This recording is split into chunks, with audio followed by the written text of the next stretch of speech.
Study IQ IAS, अब तैयारी हुई affordable. Hello everyone, this is Dr. Anjali Garg, rank 79 in UPSC CSE 2022. तो आज मैं बात करूंगी कि how can we prepare for UPSC 2025 जो अभी बिगनिंग कर रहे हैं यूपीएससी जर्नी की, या अभी जस्ट थोड़ा टाइम से अभी स्टार्ट हुआ है, साथ में वर्किंग है, कोई प्रोफेशनल्स हैं, तो हम कॉलेज के टाइम पे या वर्किंग टाइम पे कैसे अभी 2 साल का प्लानिंग कर सकते हैं ताकि हम इफेक्टिवली टाइम को यूटिलाइज करें और 2025 में अपना एक अच्छा अटेम्प्ट दें। यूजुअली जो यूपीएससी है उसका सिलेबस इतना वास्ट है, इतने सारे सब्जेक्ट्स हैं कि we are not very clear कि हमें कितना टाइम किसको देना चाहिए और कितने उसके लिए क्या सोर्सेज करने चाहिए। तो मैं थोड़ा सा एक आउटलाइन देना चाहूंगी कि अभी हम 2 साल अपने कैसे प्लान कर सकते हैं, साथ में अगर काम भी करना है, कॉलेज में है, फन भी करना है, तो उसके साथ साथ हम कैसे 2025 के लिए एक अच्छी तैयारी कर सकते हैं so that we clear pre mains in the first go. तो लेट्स गेट स्टार्टेड। तो अभी जैसे कि we are on almost on the July of 2023 and जो 2025 में एग्जाम होगा वो ऑलमोस्ट जून फर्स्ट वीक में होता है। तो वी हैव रफली 2 years टू गो। तो मेरे हिसाब से अगर किसी ने बिगिनिंग करनी है, जैसे मेरा एमबीबीएस के टाइम पे मुझे एक बिगिनिंग करनी थी, तो मैंने एक फाउंडेशनल कोर्स ज्वाइन कर लिया था ऑफलाइन, क्योंकि मुझे लगता था थोड़ा अगर हम ऑफलाइन लेते हैं तो एक अकाउंटेबिलिटी बनी रहती है कि हमें जाना है। ऑनलाइन आजकल ये है कि अब कहीं भी हम दूर बैठे हैं तो डेफिनेटली ऑनलाइन कोर्स कर सकते हैं किसी भी इंस्टीट्यूट का जो आपको लगता है उस टाइम पे ट्रेंडिंग है, या जो भी आपको किसी का कोर्स अच्छा लग रहा है। तो ऑनलाइन भी कर सकते हैं, we can do it offline, that is up to the person. अगर वो ऑनलाइन कर सकते हैं तो बहुत अच्छा है क्योंकि ज्यादा कंफर्ट रहता है घर पे। तो मेरे हिसाब से अभी it is the best time that we give 7 to 8 proper month. अगर हमें बिल्कुल ही बिगिनिंग करना है, हमें पता ही नहीं है व्हाट इज यूपीएससी, तो पहले अपना मन बनाइए सबसे पहले तो कि हमें यूपीएससी करना है।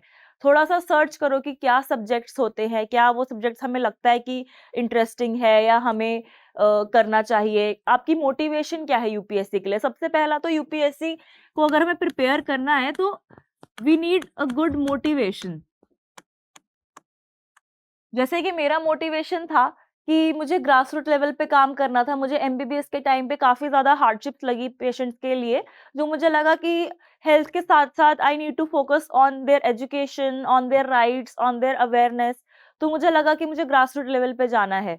सो एक वो मोटिवेशन स्ट्रांग होनी चाहिए because this UPSC exam needs rigorous पढ़ाई फॉर अराउंड 2 to 3 years। तो मिनिमम मतलब 2 साल तो मिनिमम हमें पहले अटेम्प्ट की तैयारी के लिए चाहिए होते हैं। और अगर एक अटेम्प्ट, 2 अटेम्प्ट, 3 अटेम्प्ट जितने भी लग रहे हैं यूपीएससी में, हम ऐसा सोच के अगर घुसते हैं कि एक अटेम्प्ट में हो जाएगा तो वो बहुत ही मुश्किल है। This is a very natural thing क्योंकि इतना ज्यादा कंपटीशन है, हर फील्ड के टॉपर्स आ रहे हैं। तो इट्स वेरी रेयर कि हम फर्स्ट अटेम्प्ट में यूपीएससी को क्लियर करें। तो फिर मुझे लगता है मैंने भी पहले ऐसे सोचा था कि I have been the topper, हमेशा बेस्ट कॉलेज में पढ़ रही हूँ तो मेरा भी पहले अटेम्प्ट में हो जाएगा। तो पहले अटेम्प्ट में जरूर इंटरव्यू तक पहुंची मैं, बट फिर उसके बाद जब मुझे समझ आया कि अच्छा मेरी ये गलती रहेगी, तो मैंने अगले अटेम्प्ट में और इम्प्रूव करके रैंक लिया। तो it is a thing of persistence and consistent hard work. तो वो करते रहना चाहिए और स्ट्रांग मोटिवेशन होनी चाहिए। तो सबसे पहला तो मोटिवेशन है। फिर उसके बाद हमें देखना चाहिए कि what are the subjects of UPSC and what is the syllabus.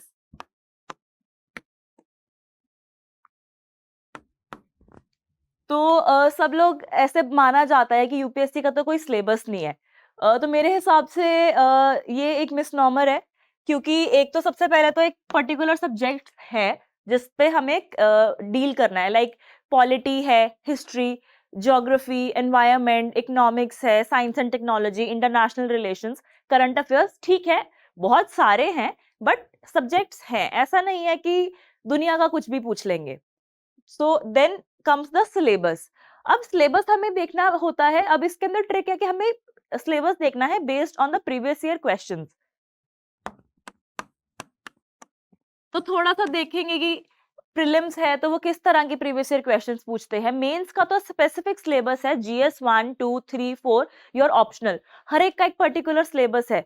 तो वो सिलेबस और पीवाईक्यूज के बेसिस पे अगर हम तैयारी करेंगे, शुरू से ही फोकस रखेंगे पीवाईक्यूज और सिलेबस पे, तो हमारी तैयारी काफी फोकस्ड रहेगी और हमारा कंटेंट भी उसी सिलेबस वाइज एनरिच होता रहेगा, जो कि बहुत जरूरी है। बहुत इधर उधर का पढ़ने की जरूरत नहीं है। देन कम्स तुम्हारा ऑप्शनल तुम्हें डिसाइड करना पड़ेगा कि क्या लेना है।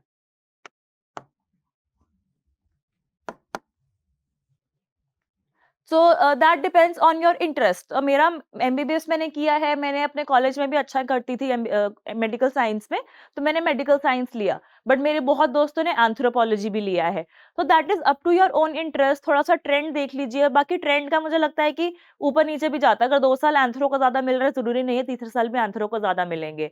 सो आई थिंक टेक्निकल सब्जेक्ट थोड़े फेवरेबल रहते हैं, क्योंकि टेक्निकल सब्जेक्ट्स में तुम अगर लिखोगे तो दैट इज डेफिनेटली राइट, और उसमें तुम्हें नंबर मिलेंगे। तो वो आप देख लीजिए, अपना ऑप्शनल एक चूज करना। थोड़ा सीनियर्स कोई है, गाइड, आजकल ऑनलाइन बहुत गाइडेंस है, कोई भी किस तरह की गाइडेंस अवेलेबल है आपके इंटरेस्ट के अकॉर्डिंग। सिलेबस देखिए किसका कितना है। लाइक मेडिकल वर्सेस एंथ्रो का एक ये है कि एंथ्रो में सिलेबस कम है, मेडिकल साइंस में सिलेबस बहुत ज्यादा है। तो किसी को अगर सिलेबस से डर लगता है तो they can choose anthro. But मेरे को ये था कि मैंने एमबीबीएस में 5 साल वही पढ़ा है, तो I can manage that syllabus. तो that is up to your own interest.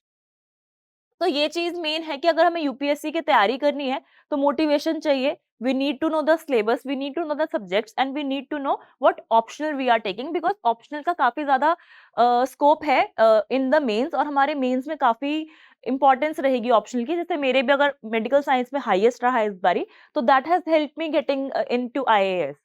So this is the basic things. अगर हमारा इन सब से देख के हमें लग रहा है कि yes we are interested in UPSC and we should start, then कैसे करना चाहिए? तो अगर मुझे लगता है हमें 2025 पे अगर फोकस करना है, तो अभी हमें पहले 7 to 8 months we should focus on the general studies foundational part। अभी ऑप्शनल आपने डिसाइड कर लिया है, इट्स ओके, उसको रख लीजिए। अगर आप सपोज उसी ऑप्शनल के, सपोज एग्जांपल देती हूँ, अगर मेरा मेडिकल साइंस है और मैं अभी एमबीबीएस ही कर रही हूँ, तो मैं साथ साथ अपना ऑप्शनल तैयार कर सकती हूँ, क्योंकि वो उस ईयर का सिलेबस कर लिया। अगर मैं फर्स्ट ईयर में हूँ तो फर्स्ट ईयर का पढ़ लिया, सेकंड का। बट अगर अभी वो हम उस फेज में नहीं है, तो I think we should start with the GS. और अगर एमबीबीएस भी कर रहे हैं तो भी हमें जीएस स्टार्ट कर लेना चाहिए, साथ साथ थोड़े बहुत नोट्स अपने ऑप्शनल के अभी शुरू में बनाने चाहिए। बट पहले क्योंकि प्रीलिम्स है, उसमें सारा जीएस बेस्ड क्वेश्चंस है, मेंस इज जीएस बेस्ड, तो हमें पहले एक बार जीएस पे फोकस करना चाहिए। तो मेरा अगर सपोज मैं अभी का प्लान बताऊं, तो जुलाई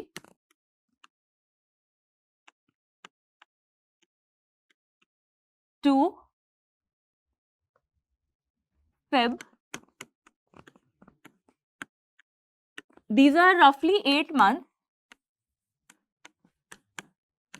तो मेरे हिसाब से इन 8 महीनों में हमें बेसिक जो जीएस के सब्जेक्ट्स हैं उन पे फोकस करना चाहिए, ताकि हम उनका सिलेबस वाइज कंटेंट प्रिपेयर करें, उन पे कंसेप्ट्स बिल्ड करें। अभी एक बार बेसिक बुक्स पढ़ें, जो भी जिसकी एनसीईआरटी पढ़नी है वो पढ़ें, और साथ साथ थोड़े बहुत हम क्वेश्चंस की प्रैक्टिस करें। तो अभी मैं आपको डिटेल में बताना चाहूंगी कि हम कौन से सब्जेक्ट को कैसे, अगर वर्किंग है कॉलेज में, तो साथ साथ कैसे टाइम दे सकते हैं और किन सोर्स से हमें स्टार्ट करना चाहिए। तो सबसे पहले आ जाती है polity. Polity is a very important subject.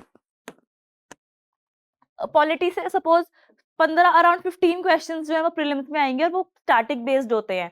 तो पॉलिटी पढ़ना वेरी इंपॉर्टेंट। जीएस 2 में काफी ज्यादा पॉलिटी आती है, तो पॉलिटी तो हमारी फाउंडेशनली स्ट्रांग होनी चाहिए। तो इसके लिए तो Laxmikanth is a very good book. तो लक्ष्मीकांत पढ़नी है। अगर मैंने जैसे फाउंडेशनल कोर्स लगाया था, तो उसमें भी मुझे एक काफी इंसाइट मिल गया था पॉलिटी का अंडरस्टैंडिंग का, कि ऐसे इलेक्शंस होती हैं, ये प्रोसेस है, ये फंडामेंटल राइट्स हैं, ये डीपीएसपीज है, क्या लीगली इन्फोर्सेबल है, क्या नहीं है। तो अब हम जैसे जैसे लक्ष्मीकांत पढ़ेंगे, कंसेप्ट समझेंगे, समझेंगे प्रेसिडेंट क्या है, प्राइम मिनिस्टर क्या है, कैसे कौन इलेक्ट होता है, किसकी कितनी इंपॉर्टेंस है, उसके साथ साथ हमारा इंटरेस्ट डेवलप होगा। तो जैसे जैसे हम लक्ष्मीकांत पढ़ रहे हैं, इंटरेस्ट डेवलप हो रहा है, then we can vouch for कि what are the previous year questions, वो किस तरह से पूछते हैं। फिर हमारा धीरे धीरे फोकस और बनने लग जाता है कि हमें पॉलिटी लक्ष्मीकांत में क्या पढ़ना है। बट लक्ष्मीकांत के हर चैप्टर, हर लाइन इज वेरी इंपॉर्टेंट, तो वो हमें एक आप पहले पहले मंथ में ये कर लेना चाहिए। along with your any अगर कोई कोर्स आपको जीएस का लगाना है, तो that is up to you. जो सेल्फ रीडिंग के पर्सन है, कुछ लोगों को सेल्फ रीड पसंद होता है, तो वो खुद से पढ़ लें। मुझे थोड़ा होता था कि कोई पहले मुझे पढ़ा दे, तो इसलिए मैंने एक कोर्स ज्वाइन कर लिया था अपनी इंटर्नशिप के टाइम पे। तो साथ में आप एक सब्जेक्ट को इकट्ठा ले सकते हैं, या फिर अगर बोरियत आ जाती है तो हम 2 सब्जेक्ट्स को भी ले सकते हैं साथ साथ, कि हाफ डे और हाफ डे, या एक दिन करके। तो इसमें भी साथ साथ में थोड़े प्रीवियस ईयर क्वेश्चंस देखो। प्रीवियस ईयर क्वेश्चन अगर हम सॉल्व कर लेंगे तो हमारा काफी अच्छा रहेगा। अगर कुछ मन करता है तो बीच बीच में हम एमसीक्यूज भी सब्जेक्ट वाइज कर सकते हैं, किसी भी इंस्टीट्यूट के उठा सकते हैं। Then comes the history. तो हिस्ट्री में वी कैन रीड एक बारी एनसीईआरटी 11th और 12th की, बट इसके साथ साथ एक स्पेक्ट्रम पढ़नी बहुत जरूरी है। और मेरे हिसाब से फुल स्पेक्ट्रम के नोट्स बनाने तो बहुत ज्यादा मुश्किल है। तो मैंने क्या किया था, जैसे कुछ कुछ ना टाइमलाइंस रिपोर्ट, जैसे जो कंपाइलेशन और टाइमलाइंस है, मैंने वो अलग से पेजेस पे लिख लिया था। जैसे कि 1930 से लेके 1947 का पीरियड बहुत इंपॉर्टेंट होता है, तो मैंने 1930 से 47 तक की जो प्रॉपर टाइमलाइन है, कि एग्जैक्टली अगस्त रिपोर्ट कब आई, साइमन कमीशन कब आई, कब दांडी मार्च शुरू हुई, किस डेट से किस डेट तक, फिर कौन सा सेशन कब हुआ, कब वर्ल्ड वॉर हुई, तो वो सब मेरा एक टाइमलाइन था। तो मुझे काफी ध्यान रहा था कि कौन सी रिपोर्ट कब आई, कौन सा क्रिप्स मिशन है, कैबिनेट मिशन है, सी गोपालाचारी प्लान है, तो वो कौन सी ईयर में कैसे आया, तो वो मेरा नोट्स की वजह से था। बट उससे पहले बीच बीच में चीजें, आई डोंट थिंक हर चीज के हमें नोट्स बना सकते हैं। फिर जो कुछ कुछ कंपाइलेशंस होती हैं,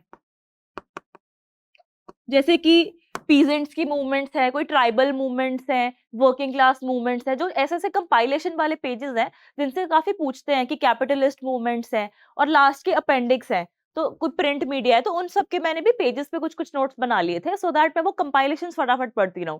सो my notes was a mix of spectrum as well as my personal notes. So this was, और ये भी हम 1 मंथ में अराउंड कंप्लीट कर सकते हैं। और इसके साथ साथ we should do ancient and medieval. Ancient medieval जो है उसमें से 3-4 क्वेश्चंस प्रीलिम्स में आएंगे, एंड एंशिएंट मिडीवियल में से डायरेक्टली मेंस में नहीं आता है, आर्ट एंड कल्चर का आता है। तो एंशिएंट मिडीवियल के लिए मैंने तमिलनाडु की एनसीईआरटी की थी, that was a good book. और इसके साथ साथ क्या होता है, हमें एक बार ये लगता है कि कंटेंट कम है, बट फिर हम जैसे जैसे मॉक्स करते हैं तो हमारा मॉक्स का कंटेंट भी ऐड होता रहता है, तो वो ऐड हो जाएगा कंटेंट। तो आप उस पर चिंता मत करना कि तमिलनाडु के एनसीईआरटी में जितना चाहिए उतना कम लग रहा है, बट इट इज गुड। अभी बेसिक फाउंडेशन बनाने का टाइम है, बेसिक कंसेप्ट करने का टाइम है। Then comes the art and culture. Art and culture के लिए नितिन सिंघानिया सर की बुक पढ़ी थी। तो सर की बुक से काफी कवर हो गया था, और मैंने फिर उसी के जो कंपाइलेशंस थी, कि जैसे फेस्टिवल्स हैं, फेयर्स हैं, डांसेस, म्यूजिक, इन सब का कुछ कुछ कंपाइलेशन मैंने पेजेस पे लिख लिया था। इससे क्या होता है, तुम वो बारी बारी पढ़ते रहते हो और वो याद रहता है देर तक। और इनके साथ साथ अगर हम पढ़ रहे हैं तो अब सिर्फ पढ़ने से थोड़ी बोरियत आती है, तो हम साथ साथ पीवाईक्यूज देखेंगे, हम कुछ कुछ क्वेश्चंस करेंगे, कोई सब्जेक्ट वाइज क्वेश्चंस है हम वो कर सकते हैं, सो दैट हमारा एमसीक्यू पे थोड़ा सा होल्ड भी बनता रहे साथ साथ में। बट पहले हमारा फोकस होना चाहिए on completing these subjects and also forming the basic concept, क्योंकि प्रीलिम्स में काफी ज्यादा कंसेप्ट काम आते हैं। Then comes economics. इकोनॉमिक्स के लिए मैंने अपने फाउंडेशन के कोर्स किया था, या फिर हम कोई भी ऑनलाइन आजकल वीडियोस हैं वो इकोनॉमिक्स ही कर सकते हैं, because it is very concept based. तो हमें पहले इकोनॉमिक्स पे अच्छे से टाइम देना चाहिए, क्योंकि अगर हमारे एक बार इसमें कंसेप्ट बिल्ड हो गए, देन इसको टैकल करना काफी इजी है। अगर हमें पता है कि repo rate, reverse repo rate बढ़ाने कम होने से क्या इन्फ्लेशन पे इफेक्ट होगा, क्या मनी सप्लाई पे इफेक्ट होगा, then we can tackle the questions. ऐसे बहुत डिफिकल्ट क्वेश्चंस नहीं आते हैं। फिर हमें पता होना चाहिए कि कौन सी आरबीआई ने क्या किया है, कौन से एक्ट के अंडर क्या आता है, मिनिस्ट्री ऑफ फाइनेंस ने क्या किया है, तो वो सब चीजें भी इकोनॉमिक्स के लिए इंपॉर्टेंट रहती है। तो मैंने तब श्री राम आईएएस की एक बुक पढ़ी थी और अपने फाउंडेशन के कोर्स के नोट्स किए थे और उससे ऐड किया था। और उस टाइम पे काफी ऑनलाइन वीडियोस जो होती हैं किसी भी फेमस इंस्टीट्यूट की आप कर सकते हो, स्टडी आईक्यू की देख सकते हैं, मेरे को अंकित सर की वीडियोस ही बड़ी अच्छी लगती हैं, तो वो सब मैंने अपने नोट्स में ऐड किया था। So this is economics is very important. 10-15 questions तो प्रीलिम्स में इकोनॉमिक्स में से आते हैं। और GS 3 के लिए भी इकोनॉमिक्स इंपॉर्टेंट है, तो इसको आराम से हम 1 मंथ दे सकते हैं और अच्छे से कर सकते हैं। Then comes geography. ज्योग्राफी के लिए एनसीईआरटी करनी है। एनसीईआरटी जो फिजिकल ज्योग्राफी है और इंडिया की एनसीईआरटी है, तो ज्योग्राफी आ जाता है। ज्योग्राफी के लिए एनसीईआरटीज करनी इंपॉर्टेंट है +1 +2 की। एक तो जो फिजिकल ज्योग्राफी है वो, और इंडिया की जो एक इंडिया वाली बुक आती है वो, तो वो 2 बुक्स बहुत जरूरी है। साथ में मैंने जीसी लियोंग से थोड़ा बहुत ऐड किया था for the world physical geography, तो वो हम ऐड कर सकते हैं। और मेरे जो फाउंडेशन के नोट्स थे उसी में मैंने एनसीईआरटीज इंक्लूड कर ली थी। अब यही है कि सपोज हम इन 8 मंथ्स में कोई कोर्स ले रहे हैं, तो जो मेरे नोट्स बन रहे थे ज्योग्राफी के, मैंने उसमें एनसीईआरटी भी ऐड कर ली थी। तो उससे क्या हुआ, मेरा नोट्स साथ साथ कंपाइल होते रहते थे। तो वी कैन डू दिस। या फिर अगर हम सिर्फ एनसीईआरटी पढ़ रहे हैं, अगर हमने सेल्फ स्टडी कर रहे हैं, तो एनसीईआरटी पढ़ो, कुछ कुछ हमें लग रहा है तो we can make those notes and, या फिर कुछ हाईलाइट कर लो। वो हमारे अपने स्टडी फॉर्मूला पे है कि हमें नोट्स बनाना अच्छा लगता है या हमें बुक से ही पढ़ना अच्छा लगता है। पर मेरे हिसाब से अगर हमारे पास नोट्स होते हैं तो वो बारी बारी रिवाइज करने में काफी ईजी रहता है। तो एनसीईआरटी और जीसी लियोंग, तो ये भी अराउंड 1 मंथ में अगर हम कर लें। Then comes environment. एनवायरमेंट के लिए मैंने शंकर आईएएस की बुक पढ़ी थी फॉर द स्टैटिक पार्ट। और अभी जो भी आप 1-2 साल में और कोई ट्रेंडिंग आ जाता है तो आप उसको रेफर कर सकते हो। और साथ में इसकी तो करंट जो मंथली करंट अफेयर्स आती हैं वो एनवायरमेंट की थी मैंने, और न्यूज़पेपर्स में से। तो एनवायरमेंट का जो भी कंटेंट आ रहा है हम वो रिवाइज करेंगे, तो उससे हमारी एनवायरमेंट कवर हो जाएगी। और साइंस एंड टेक के लिए भी जो मेरे फाउंडेशन के नोट्स थे और मंथली करंट अफेयर्स, तो उनमें से मैंने फोकस किया था। तो अगर हम ये सारा बेसिक अपना 5 to 6 मंथ्स में कंप्लीट कर ले, जिसमें हमने एक बार ही अपना बेसिक सारा पढ़ लिया, बेसिक नोट्स बना लिए हैं और साथ में थोड़ा पीवाईक्यूज एनालाइज कर लिया है, तो this work can be done in 5 to 6 months. वो आपकी ऑप्शन है, you need to go for a course और not, that is up to you. तो नेक्स्ट हमारे पास फिर 2 मंथ्स बच जाते हैं जैन फेब के। तो उसमें मेरे हिसाब से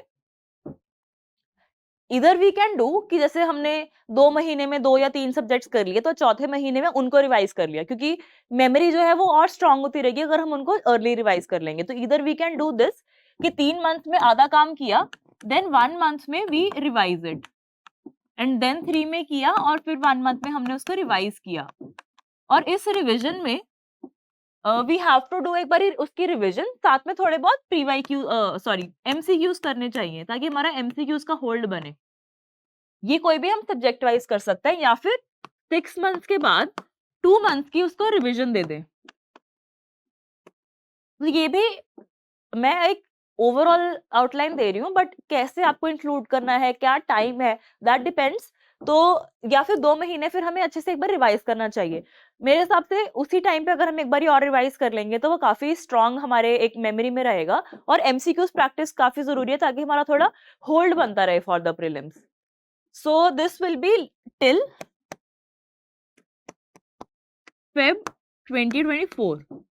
तो यहाँ तक हमारा एक बारी पूरा जीएस का कोर्स हो गया। मैंने आपको एक बेसिक सोर्सेज बता दिए कहाँ कहाँ से करना चाहिए, और थोड़ा पीवाईक्यूज और एमसीक्यूज बेस्ड अगर हमने पढ़ लिया तो हमारा एक बेसिक कंसेप्ट एमसीक्यूज थोड़ा थोड़ा प्रैक्टिस हो गया। अब हमने जो नेक्स्ट मुझे लगता है मार्च अप्रैल मई, तो 3 महीने हम डेफिनेटली हमें ऑप्शनल पर देने चाहिए, बिकॉज ऑप्शनल गेम चेंजर तो है ही, तो एंड में हमारी गेम बनाएगा। सो 3 महीने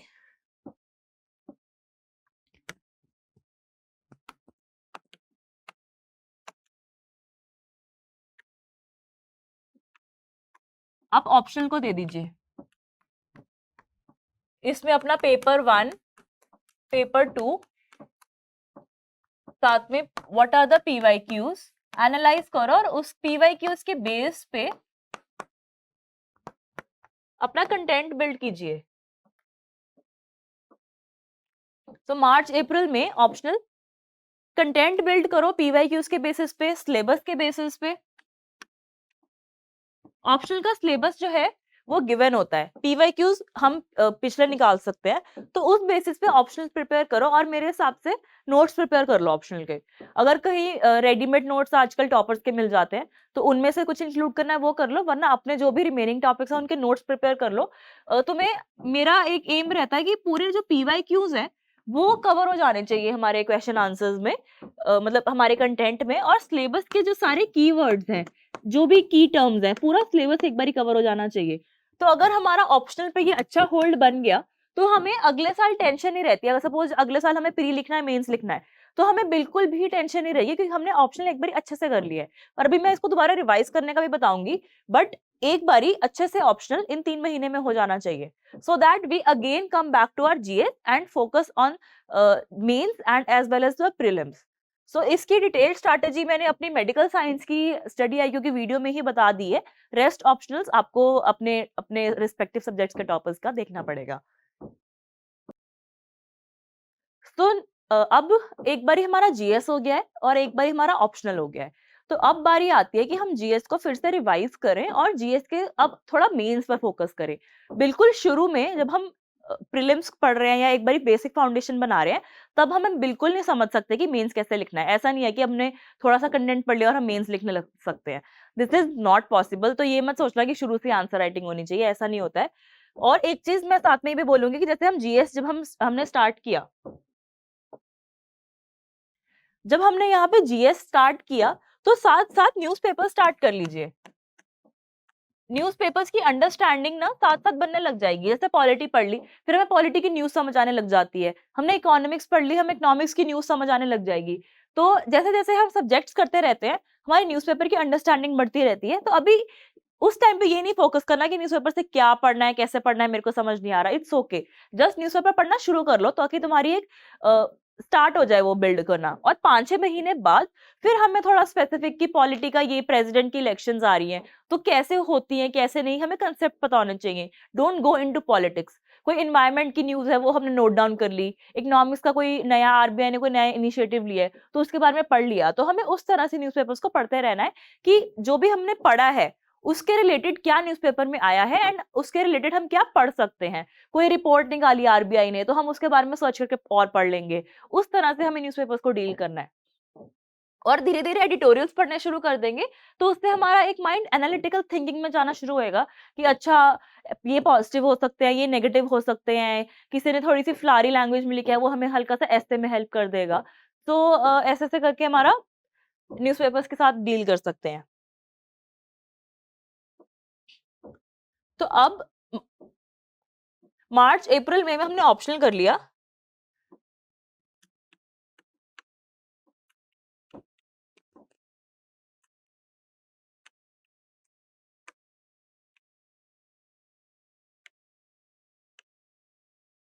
तो अब मुझे लगता है एक बारी हमने जब बेसिक जीएस कर लिया है तो जून जुलाई अगस्त सितंबर हम 4 महीने आराम से दे सकते हैं again to GS plus ethics और थोड़ा ऐसे।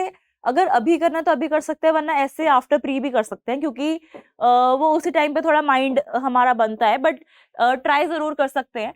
तो फिर से अभी जो हमारा सारा जीएस का जीएस 1 2 3 4 वाइज आप देखना शुरू कर देना कि व्हाट इज द सिलेबस।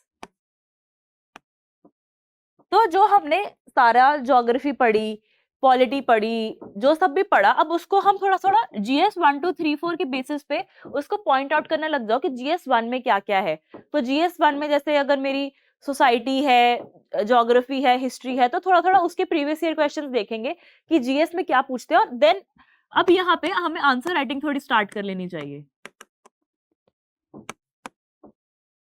अगर हमारा थोड़ा आंसर राइटिंग मेंस पे होल्ड होगा तो हमारा अगले साल मेंस काफी सही से फर्स्ट में ही निकल जाएगा। तो जीएस 1 2 3 4 के अकॉर्डिंग उसको सेग्रीगेट कीजिए, प्रीवियस ईयर क्वेश्चंस को एनालाइज कीजिए और थोड़ी थोड़ी आंसर राइटिंग स्टार्ट कर लीजिए। इसमें हम क्या कर सकते हैं, अगर हमें लगता है कि हमारा जीएस अच्छा हो गया है, हमने पॉलिटी हिस्ट्री हमें आती है, तो हम एक टेस्ट सीरीज भी साथ में ले सकते हैं कोई। तो और सब्जेक्ट वाइज या जैसे 2-3 सब्जेक्ट के आते हैं टेस्ट तो वो अटेम्प्ट कर सकते हैं।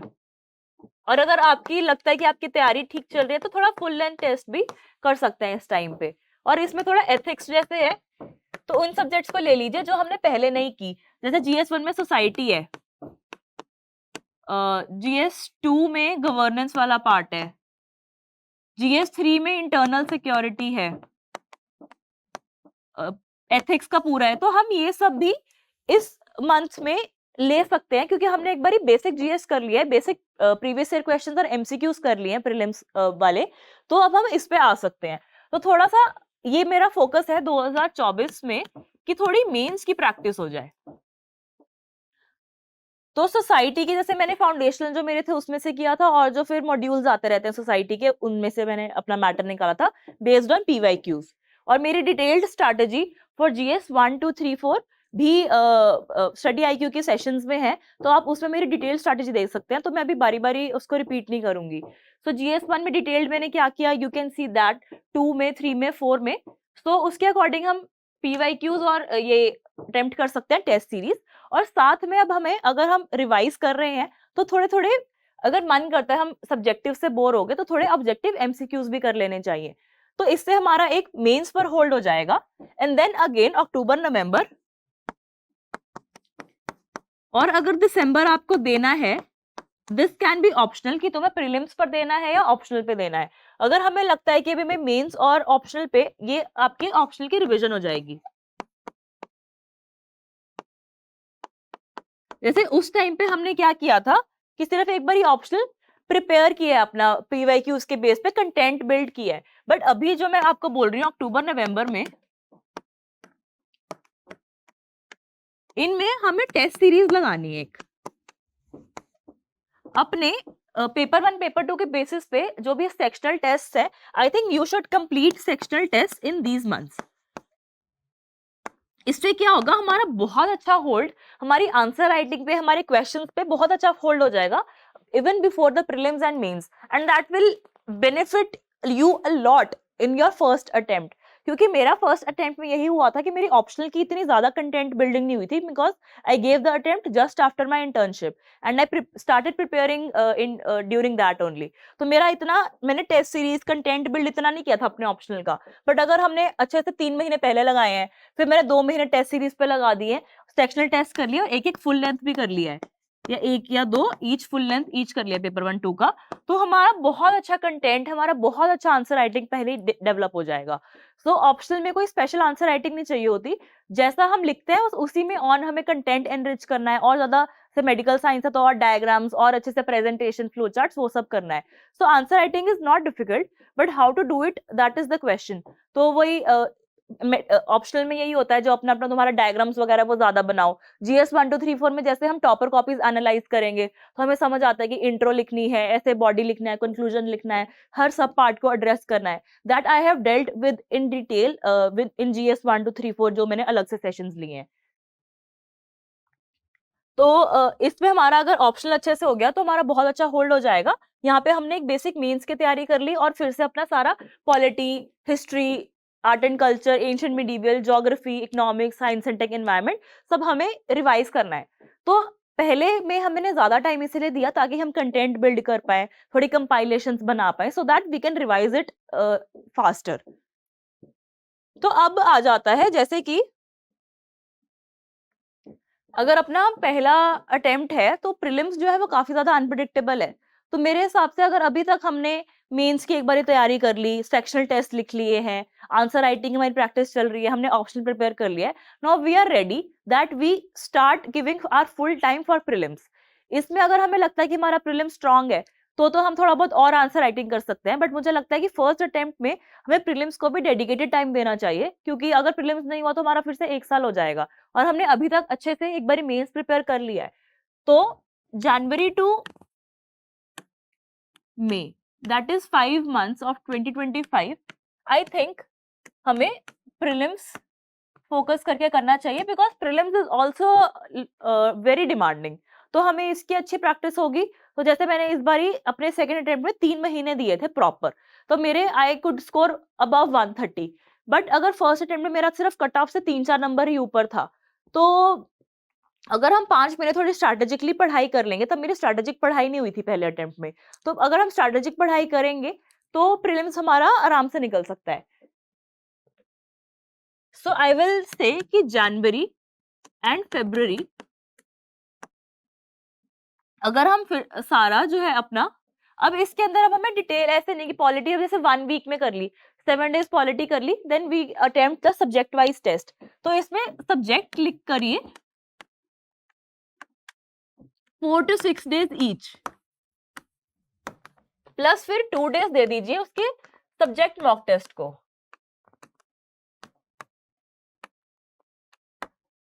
तो सब्जेक्ट पढ़ा और उसके सब्जेक्ट का मॉक टेस्ट दिया। इससे हमारा क्या होता है, सब्जेक्ट पढ़ के अगर हम उसका मॉक टेस्ट देते हैं तो उससे हमारा वो कंसेप्ट और स्ट्रांग हो जाते हैं, हमारी रिवीजन हो जाती है उस पूरे सब्जेक्ट की।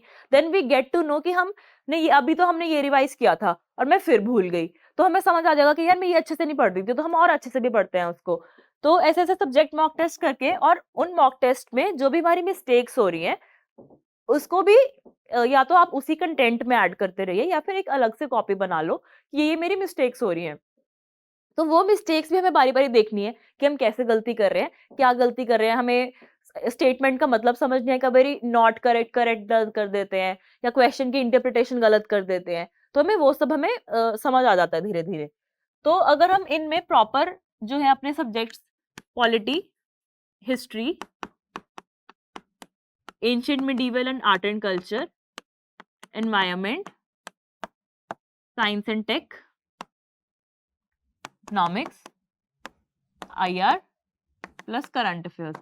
और अभी क्या करना है, जैसे अभी अगर मई एंड में प्रीलिम्स है तो जो पूरे 1 साल हमने पहले भी जैसे पिछले मई से जैसे हमने यहाँ ऑप्शन स्टार्ट किया था, तो यहाँ जून से जो मंथली करंट अफेयर होती है वो अच्छे से स्टार्ट कर लेना 1 साल पहले की।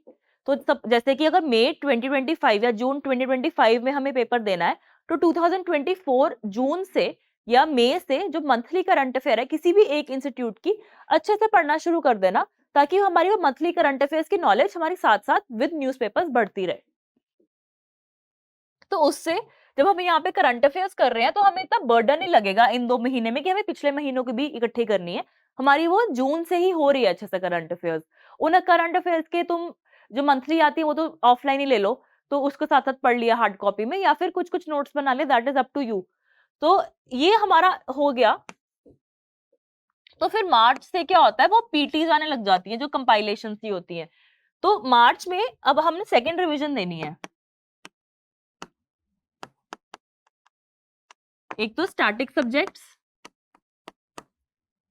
सब्जेक्ट्स अच्छे से दोबारा रिवाइज करेंगे, अपने सब्जेक्ट मॉक टेस्ट रिवाइज करेंगे और साथ में जो कंबाइंड टेस्ट होते हैं, फुल लेंथ टेस्ट होते हैं, वो हम स्टार्ट कर सकते हैं in the month of March. This is for the first attempters. But जो सेकंड अटेम्प्टर्स है, थर्ड अटेम्प्टर्स है, जिनका होल्ड अप प्रीलिम से बन गया है, उसके लिए मैंने एक सेपरेटली वीडियो बनाई थी कि how to get good score in prelims. तो वो 3 महीने का प्रॉपर शेड्यूल है, तो आप वो चेक कर सकते हैं। But this is for first attempters जिन्होंने 5 महीने या 4 महीने डेडिकेटली देने चाहिए प्रीलिम्स के लिए।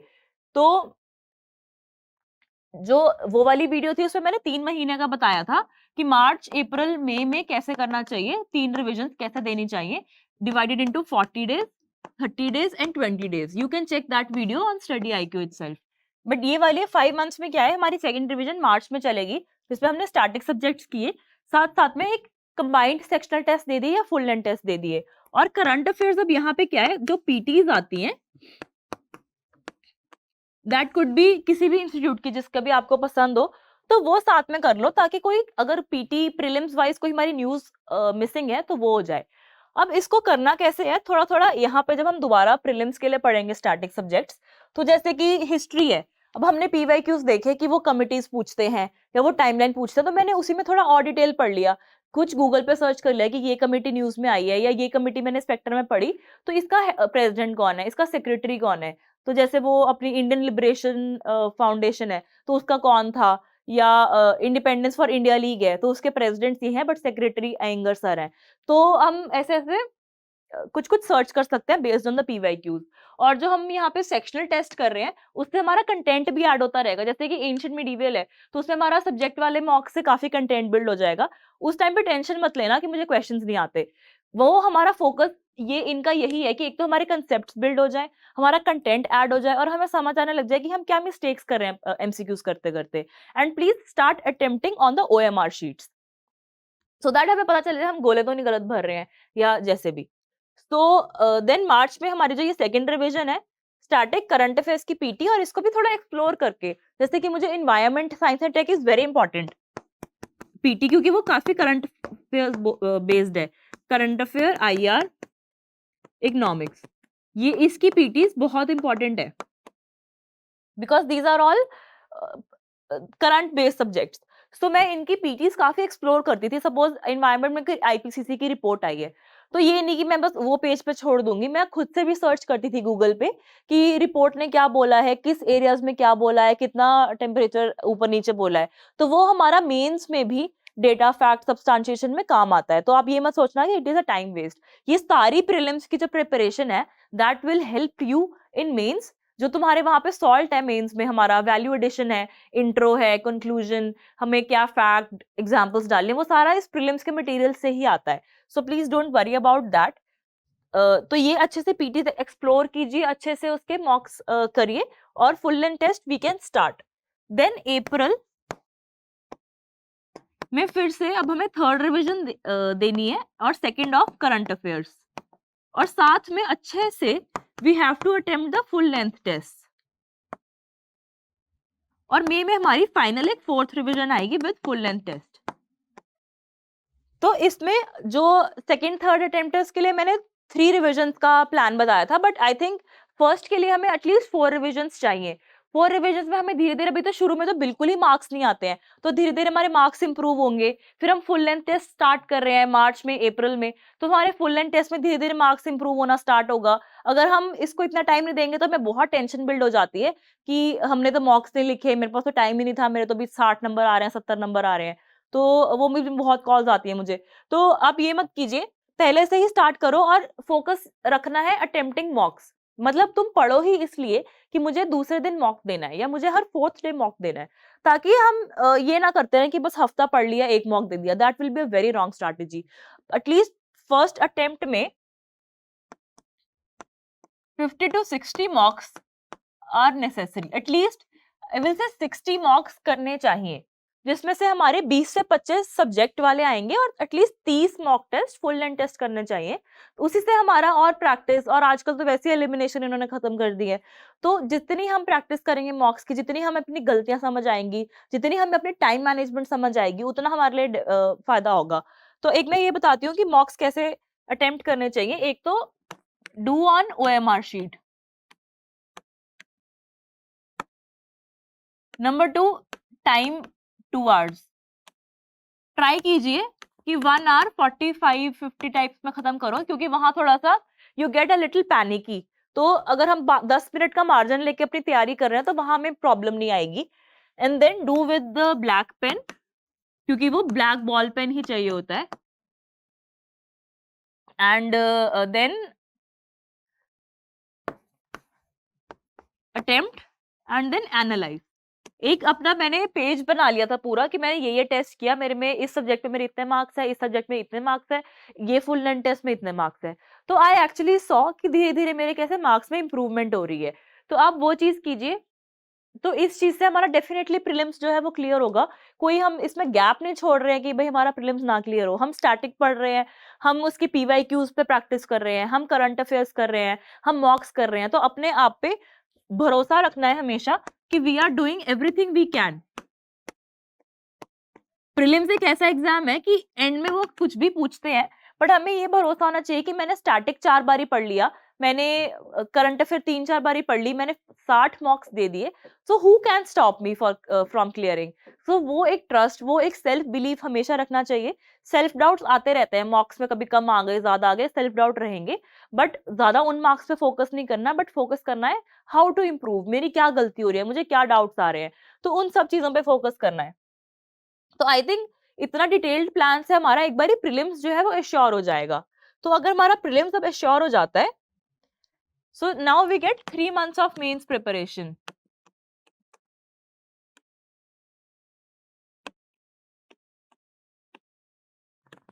तो इन 3 months में how to go for these 3 months of mains, तो इसके लिए भी 3 महीनों में at least 3 times we have to go through the GS 1, 2, 3, 4 optional essay। तो इसमें 3 टाइम्स में मेरी फिर से एक प्लानिंग रहती थी कि इतने दिन मुझे पहले 45 डेज की, देन 30 डेज की एंड देन 15 डेज की। तो अगेन ये मैंने अपनी कि how to approach for the mains 2024 the next 90 days, that उसकी भी मैंने डिटेल्ड स्ट्रैटेजी अपनी वीडियो बनाई है, तो आप उस पे फोकस कर सकते हैं कि वो हमें 90 डेज अपने मेंस को कैसे देने हैं। तो 45 डेज में मेरा फोकस रहता था कि एक बार GS 1 2 3 4 2 या 3 एसेज और एक बार ऑप्शनल हो जाए। फिर सेकंड रिवीजन में मैं उसी कंटेंट को और अपना शॉर्ट नोट्स बनाऊं और सब्सटेंशिएशन करूं और मॉक्स लिखूं, तो एक बार सारा सेट ऑफ मॉक्स हो जाए, फिर उन 30 डेज में नेक्स्ट सेट ऑफ मॉक्स हो जाए और नेक्स्ट 15 डेज में एक पूरा सेट ऑफ मॉक्स हो जाए। तो उससे मेरा GS 1 2 3 के 3 मॉक्स ईच, GS 4 के एटलीस्ट 5 to 6, एसए के 6 या 7 एंड ऑप्शनल के भी 5 या 6 मॉक टेस्ट हो जाएं। तो प्लीज आप उस वीडियो को रेफर कर सकते हैं जिससे मैंने मेंस की वो डिटेल्ड स्ट्रैटेजी बताई है। सो and that these all videos are available on my Telegram channel also. So this becomes my strategy for mains. तो जैसे ही मेंस हमारा क्लियर होगा तो we can chill for 2 to 3 months और अपना फिर इंटरव्यू के लिए पढ़ सकते हैं, और इंटरव्यू अच्छे से डैफ और अपना पूरा अपना जो हमारा फॉर्म होता है डैफ, उसको एक एक वर्ड अच्छे से एनालाइज करना होता है, अच्छे से पढ़ना होता है, और करंट अफेयर्स अच्छे से पढ़नी होती है। न्यूज़पेपर का बहुत ज्यादा रोल आ जाता है हमारा ड्यूरिंग द इंटरव्यू प्रिपरेशन, तो अच्छे से उसको पढ़िए, व्यू बनाइए, इंटरव्यू की ट्रांसक्रिप्ट्स आ जाती हैं, वो हमें देखनी होती है कि क्या क्या क्वेश्चंस पूछे हुए हैं, तो that goes for the interview part. तो आई थिंक दिस इज कि कैसे अभी हमें अपने 2 years को प्लान करना चाहिए, प्री से पहले कैसे पढ़ना चाहिए, मेंस में 3 months के लिए कैसे पढ़ना चाहिए। सो आई थिंक जिसमें से जो भी आपको स्ट्रैटेजी अच्छी लगी हो तो आप अपने प्लान में इंक्लूड कर सकते हो, और हमेशा अपने एक प्लान अच्छे से बनाइए कि नेक्स्ट मेरा 5 महीने 6 महीने का टारगेट क्या है, देन मेरा 3 months में टारगेट क्या है, देन मेरा 1 month में टारगेट क्या है। I give it a name of macro and micro planning strategy. तो एक मैक्रो प्लान बनाइए, देन एक माइक्रो प्लान बनाइए, और अपना उस महीने में कैसे करना है, एक एक दिन का टारगेट होना चाहिए। सोने से पहले बनाओ कि अगले दिन मुझे ये पढ़ना है, इन 4 घंटे में ये पढ़ना है। So this brings consistency to your plans, consistency to your body, कि हमें इतना दिन इतना घंटा बैठना है, 8 to 10 hours मुझे लगाने हैं, तो मुझे बैठना ही है। सो उससे एक मोटिवेशन रहती है। देन कीप मोटिवेटिंग योरसेल्फ, थोड़ी मोटिवेशनल वीडियोस देखिए, एक पीयर ग्रुप बना सकते हैं 2-3 लोगों का या 2 लोगों का, जिसमें तुम अच्छे से आपस में डिस्कस कर रहे हो, पढ़ रहे हो, प्रीलिम्स में काफी काम आएगा। जैसे मैपिंग होती है, IR होती है, तो उसमें हम पढ़ सकते हैं। सो कुछ-कुछ पॉजिटिव अफर्मेशंस करते रहिए, अपने वॉल पे लिख लीजिए कि I will be an IAS in this year, and positive I am doing good, and ऐसी-ऐसी चीजें कीजिए, तो उससे you build self confidence and self trust. So this is a game of planning, time management, and self-belief. So I think keep your attitude positive और अच्छे से इस पे फोकस करते रहिए। UPSC is not impossible, but yes, it needs a lot of hard work, perseverance, and positive attitude. So please, all the best and keep doing well, keep struggling, I will say. And और भी कोई doubts हैं तो आप please मुझे पूछ सकते हैं। Thank you so much.